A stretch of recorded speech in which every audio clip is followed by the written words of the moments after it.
नमस्कार दोस्तों।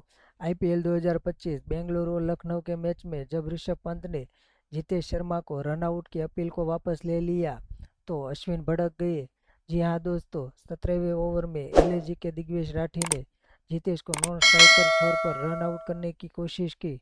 जितेश क्रीज से बाहर थे, लेकिन थर्ड अंपायर ने उसे नॉट आउट करार दिया क्योंकि राठी ने डिलीवरी स्ट्राइक पूरी कर ली थी। लेकिन फिर पंत ने स्पोर्ट्समैनशिप दिखाते हुए अपील वापस ले ली।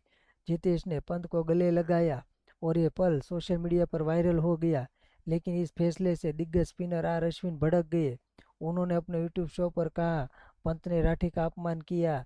कप्तान का काम गेंदबाजों का साथ देना है, ना कि उसे छोटा दिखाना। यह रन आउट नियम तहत सही था। फिर अपील क्यों वापस ली?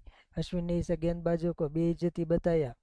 वो बोले, खेल भावना जरूरी है, लेकिन गेंदबाज का सम्मान भी उतना ही जरूरी है। करोड़ों लोग ये देख रहे थे और उस युवा गेंदबाज को अकेला छोड़ दिया गया। तो दोस्तों, क्या पंत ने सही किया या अश्विन की बातों में दम है? हमें कमेंट में जरूर बताना। जय हिंद।